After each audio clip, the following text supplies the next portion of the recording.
안녕하세요. 오늘이 54번째 시간입니다. 오늘은 평화 경제론을 강의할 건데 이 부분을 세 파트로 나눠서 하겠습니다. 오늘은 평화 경제론 중에 개념과 평화 비용 등에 대한 내용입니다. 평화 경제론이라는 것은요, 남북미 3개국의 평화 노력으로 한반도에서 평화협정 체계로서 안정화되면은 아시아 횡단철도 등 남북 간의 경제 협력이 본격화되고, 이렇게 되면 남북만의 문제가 아니라 해외 국가들도 투자를 유도해서 한반도 경제 공동체가 평화 위의 번영을 이룩하자 하는 이론입니다. 이것은 2000년대부터 이제 시작이 되었는데, 통신 통관이라는 문제가 이제 제기되었지만은 2007년도에 육무가 개통이 되고, 또 판문점 이후에 최초로 남북 공동관리구역이 만들어지고, 또 철도 도로 연결, 금강산 개성 사업이 시작되었죠. 그러나 지금은 이제 중지되어 있는 상태다. 그래서 요 네 가지 측면에서 알아보면, 첫 번째가 이제 비무장지대는 단순한 환경개발 수준을 넘어 본격적인 거버넌스 논의로 전환해야 한다는 것입니다. 왜냐하면 다양한 차원에서 남북 공동의 공안으로 비무장지대를 만들기 위한 전략적인 논의가 시작되어야 하는 것으로 봅니다.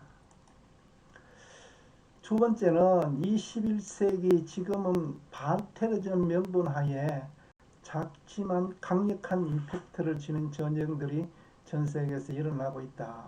전쟁은 강대국과 약소국 간의 전투 양상으로 나타나고 있고, 세 번째는 한반도가 80년씩 냉전의 시대에 머물고 있는 것은 안보 패러다임이 남북 정치와 외교의 중심 아젠다가 된 결과로 볼 수가 있습니다.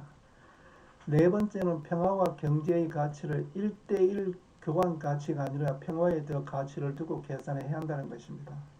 그래서 평화 경제로는 다음과 같이 한 세 가지 측면에서 알아보겠습니다. 첫 번째는 정부의 평화번영 정책이라는 이론적 틀과 비전 위에서 남북 경제 공동체 형성을 위한 방법론을 제시해야 한다는 것입니다.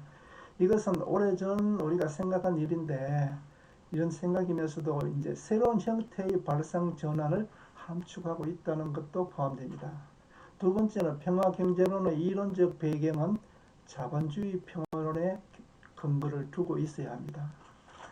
세 번째는 교역 정대가 당사국들의 경제 규모가 무관하게 평화를 정진한다는 논리는 과도한 일반화의 오류로 볼 수가 있다. 자칫 양국 간의 무역 불균형이 근원에 대해서 무력 충돌 등 이런 것도 배제할 수가 없다는 점을 우리는 명심해야 한다는 것입니다.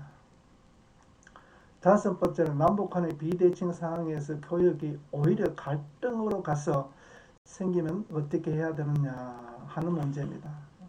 한 네 가지 측면에서 알아볼 건데, 첫 번째는 남북 교육은 경제적 효과인 수익성에서 출발하는 것보다는 비경제적인 효과인 평화에 의존할 수밖에 없다. 그동안에 우리가 북한을 막 지원을 해줬는데 군사적 긴장 완화를 해소하지 못한다면 우리한테는 아무 실익이 없다는 측면도 우리가 생각해야 한다는 것입니다. 두 번째는 자본주의 평화가 전제하는 공동이익이라는 것이 남북한만의 고립된 단위가 아니라 동북아 퍼스펙티브에서 접근해야 한다는 것이고요. 세 번째는 기존의 이론과는 질적으로 다른 개념으로 남북 관계에서 정치와 경제의 관계, 국제 환경을 포괄적으로 이론화하고자 하는 시도로 볼 수가 있다 하는 것입니다. 네 번째는 평화경제론은요, 경제를 통한 평화를 추구하는 경제평화론을 한 축을 하고, 또 평화를 통한 경제협력의 발전을 다른 한 축으로 이렇게 생각해 볼 수가 있는데, 후자인 평화경제론은 이것이 만약에 이루어진다면 리스크 완화에 따른 경제적 이득과 군축의 경제 효과 이런 것으로 일어날 수가 있지만, 아직까지 이 분야에 대한 것은 많은 연구가 되어 있지 않다는 것입니다. 밑에 있는 성공한 사례는 유럽 석탄, 철강 공동체의 경험 성공한 사례인데 참고하면 좋겠죠. 이제 6번째는 평화와 경제의 역동적 상호관계. 북한이 대남 정책이 대결에서 협력으로 전환될 수 있는 남북 경협의 임계점을 생각하지만 현실적으로 많은 한계가 있다. 4가지 측면에서 알아볼 건데, 첫 번째가 2가지에서 설득력을 얻기가 곤란하지 않느냐. 첫 번째가 한반도에서 평화 문제의 진전 없이 경협이 계속될 수 있는가 하는 것입니다. 또 두 번째는 남북 경제 협력이 국제적으로 봤을 때 미국의 대북 경제 제재, 이렇게 된 상황에서 장비나 생산된 제품 발로 문제가 될 수 있겠죠. 두 번째는 햇볕 정책은 대북 정책에서 기능주의적 확산 효과에 대한 의문들이 제기된다는 거죠. 결국은 우리가 퍼주기 이런 것으로서 북한을 바꾼다는 것은 우리가 생각해 봐야 되는데, 그러나 장기적인 시각에서 경제협력의 점진적 진화는 평화 문제를 해결하는데 충분 조건은 아닐 수 있지만 최소한 필요 조건은 될 수 있다, 이렇게 생각합니다.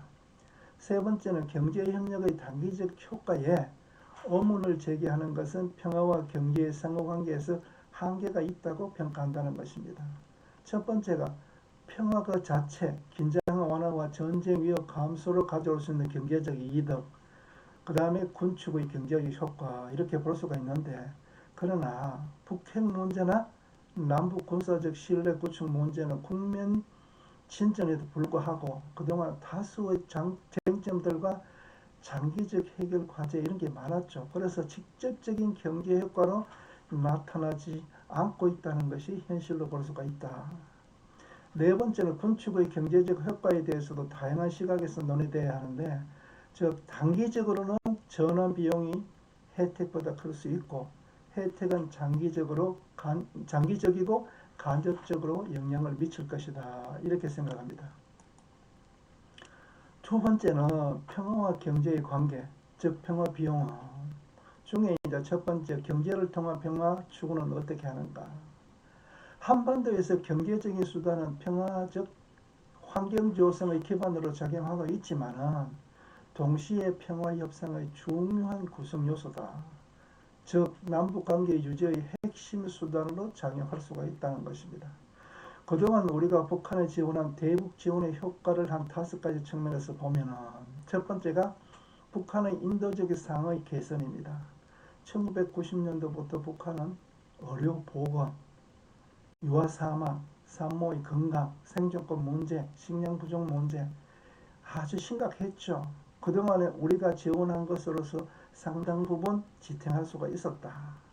두 번째는 한반도의 평화 관리인데요.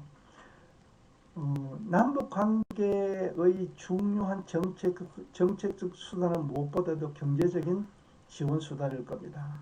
그래서 그동안 우리가 비료, 쌀 이런 것을 지원함으로써 이산 가족, 그리고 국군 포로 남북 문제, 이런 문제를 우리가 잘 해결했다고 볼 수가 있는데, 앞으로도 이 점에 대해서는 우리가 잘 연구하고 우리가 관리할 필요가 있다, 이렇게 생각합니다. 세 번째는 대북 지원은 장기적으로 북한의 정책 변화를 도출하는 동력이 될 거다. 그래서 단기적인 관점이 아니라 장기적인 관점에서 평가돼야 할 것으로 봅니다. 네 번째는 대북 송전 구상이 실현되기 위해서는 무엇보다 남북관계에서 정치적 신뢰가 전제되어야 한다는 것을 두말할 필요가 없겠죠. 마지막으로 5번째는 북핵 문제 해결 과정에서 논의될 동북아 철도 도로 연결은 남북 문제만이 아니라 동북아 지역 전체의 공동 관심사를 볼 수가 있습니다. 이 점은 대단히 중요한 의미를 포함하고 있죠. 그래서 오늘 강의는 여기서 마치고, 다음은 평화 경제론에서 평화 경제의 관계와 평화 비용, 평화 경제 사례, 한반도 평화 경제 논의에 대해서 하겠습니다. 오늘 강의 감사합니다. 구독과 좋아요는 힘이 됩니다.